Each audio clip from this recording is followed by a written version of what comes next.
convocar a Néstor Forero, quien tiene una vasta trayectoria en materia de estudios sobre endeudamiento externo en la República Argentina. Fue auditor de la deuda pública argentina en su momento, ha escrito libros sobre estos temas. Y a propósito de lo reciente, ¿no? Vamos a intentar procesar, analizar qué es lo que viene atado a estos anunciados pagos al Club de París. ¿Qué representa la deuda de la República Argentina con el Club de París en este contexto analizado por Néstor Forero? Néstor, ¿cómo estás? Buenas, hola, muchas gracias por invitarme a tu programa y bueno, estamos a disposición a ver si lo que podamos aclarar a la audiencia mejor. Bueno, supongo que en tu perspectiva este tema es un tema importante. ¿Por qué? Fundamentalmente porque la deuda externa argentina es el pilar de nuestra dependencia, de nuestra colonización. Nosotros prácticamente en 200 años de historia que tenemos como país independiente, son muy pocos, no llegamos a 10 los años en que no tuvimos deuda externa. Si hay una constante en la Argentina es el endeudamiento y el pago. Nosotros nacemos debiendo, vivimos pagando y nos morimos debiendo, como nación y como pueblo.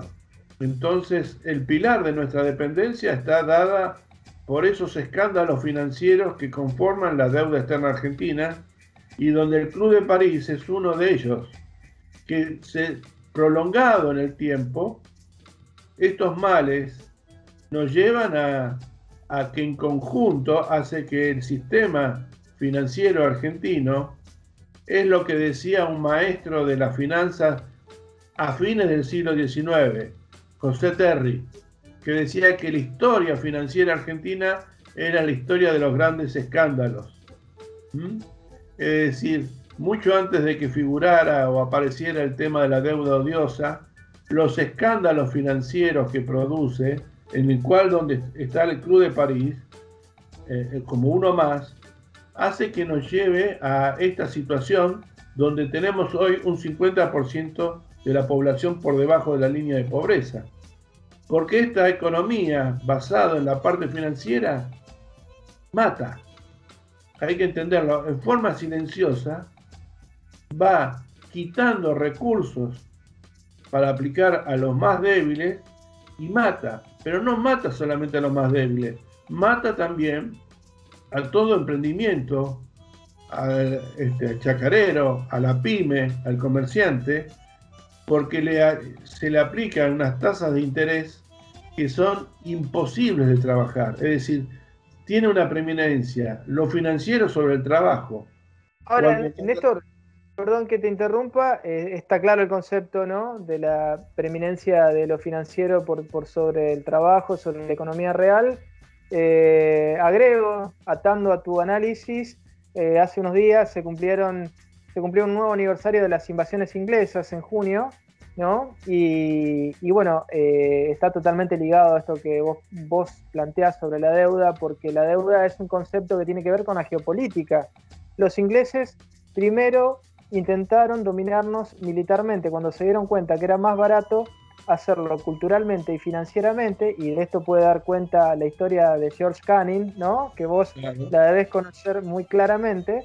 Bueno, entonces allí empieza a tallar la política, los actores locales, los funcionarios, presidentes argentinos, que siguen estos manuales de dependencia que vienen de afuera, que son los manuales de Canning, que son los manuales de tantos otros, del Banco Mundial, del Club de París, y podemos seguir hablando sobre esto. Claro, es decir, mudan de ropa, pero la estructura sigue siendo la misma.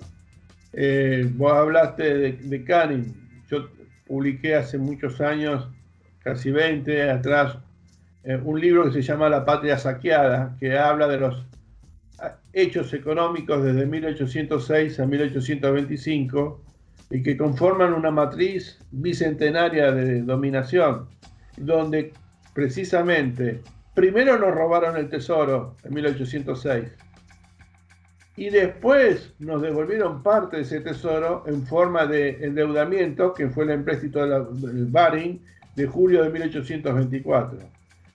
Empréstito que recién se terminó de cancelar a fines del siglo XIX, a principios del siglo XX.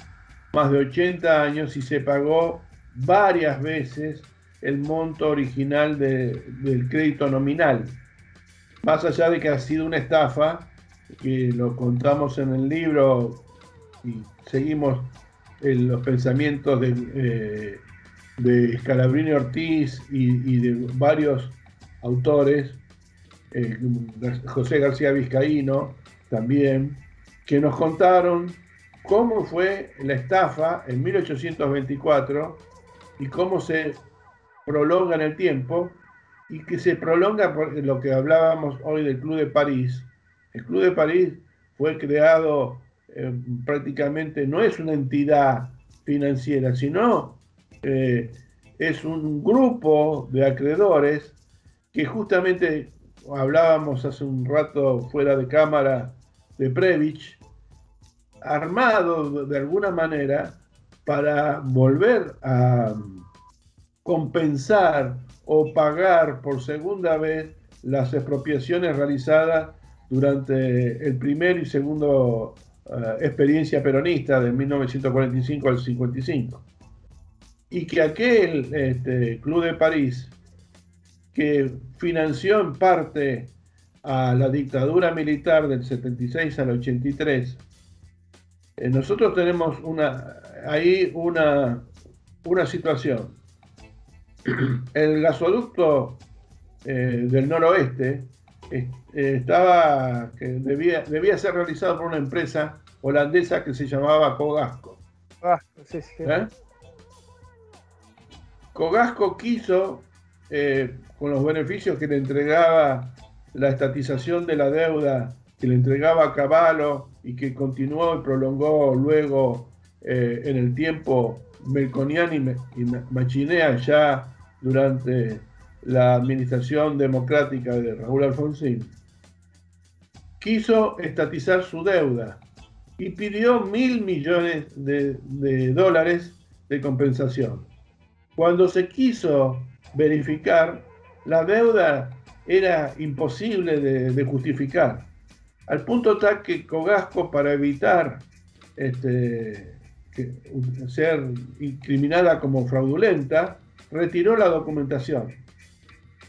Así como retiró la documentación, apareció el crédito de Cogasco en la renegociación del Club de París de 1985 que llevó adelante Mario Broderson.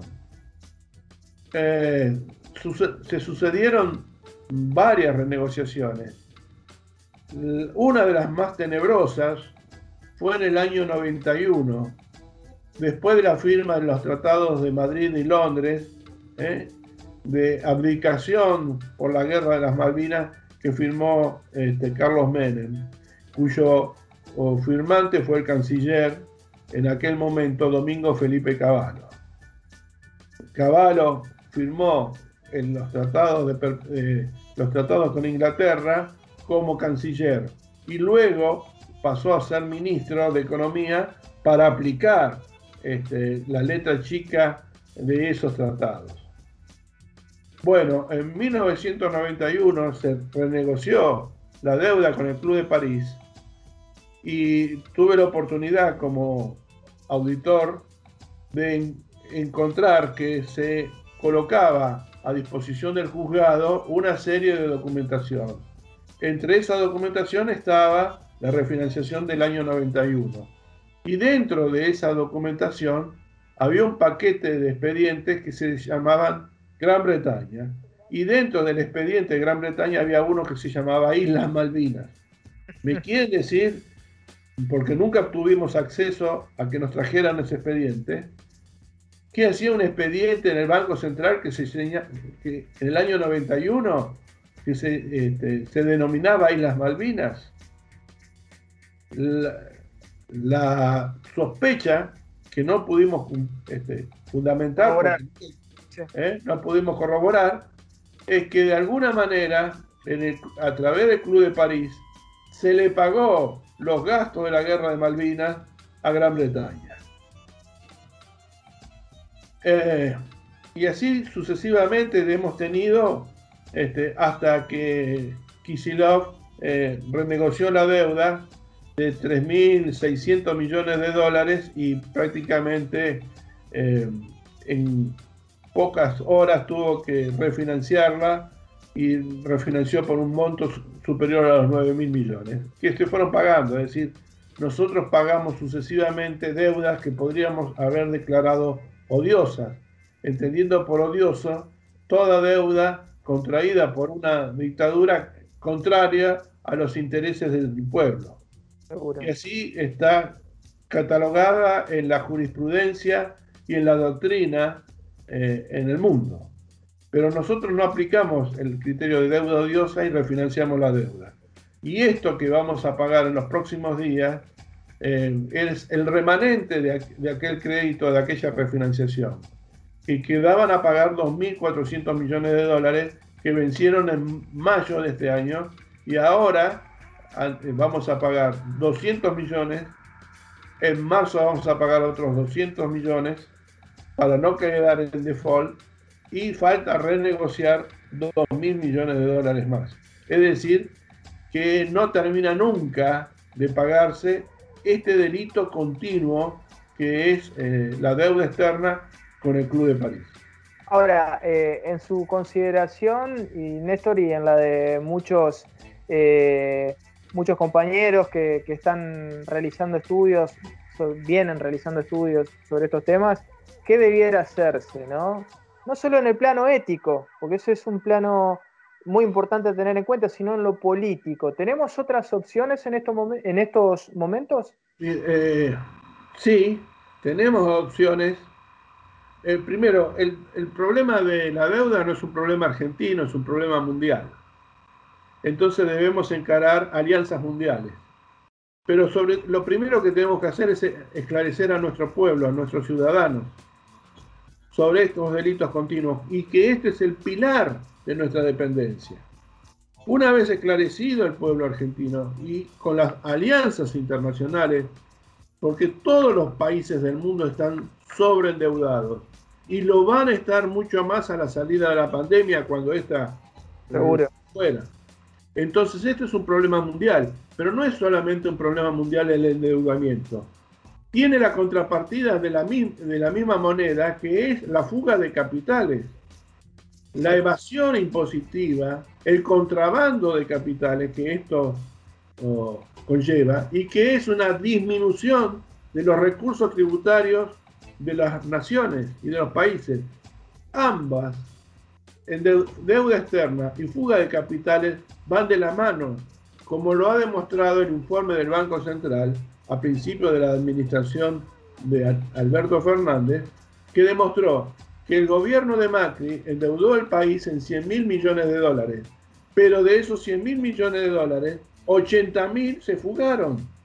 Qué interesante, Néstor, esta mecánica que está planteando, porque lo mismo podríamos hacer en el análisis del superávit comercial, ¿no? Porque Argentina, un país periférico donde ha lamentablemente primado la idea del modelo agroexportador en distintas etapas históricas, y hoy también, siempre se habla de conseguir dólares. ¿Para qué vas a conseguir dólares si tenés la canilla abierta para que se vaya afuera? O sea, es lo mismo, endeudarte, sea cual sea la justificación, y tener superávit comercial, o sea, tener ingreso de divisas. Si vas a dejar que esa riqueza se vaya hacia otros lugares, es lo mismo que nada, Néstor. Exactamente. Bueno, y esta experiencia de tener venas abiertas así, de hemorragia de recursos, es un problema de toda Latinoamérica. Entonces, ¿cómo no tratarlo en los organismos que hacen al multilateralismo, y sobre todo yo diría en todo aquello que tiene que ver con la defensa? Porque algunos piensan que hay que que la defensa es militarizarse.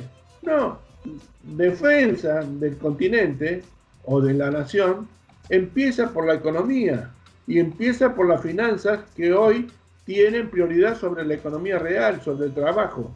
Y por la cultura también, Néstor, porque esto debiera enseñarse en todas las escuelas secundarias y en las universidades de la República Argentina. Claro. ¿Qué tipo? Los delitos financieros, macro, y qué hacer para evitarlos. Es lo que Jauretche nos señalaba como la colonización pedagógica. Es exactamente esto. Hay una estructura montada del poder, donde el poder económico es solo una pata de la mesa, pero las otras patas son el poder judicial, que le presta la impunidad, los medios de comunicación, que ocupan y distraen a la población, y el sistema educativo, que perpetúa el modelo colonial. Néstor Forero, ex auditor de la deuda externa, decíamos, autor de varios libros sobre estas temáticas que son fundamentales para entender, comprender los nudos del subdesarrollo, de la dependencia, de los modelos coloniales, neocoloniales, y cómo salir, ¿no? Cómo salir de ellos. Néstor, le mandamos un fuerte abrazo y muchas gracias por estas reflexiones. Gracias por llamar y a su disposición. Muchas gracias. Hasta luego.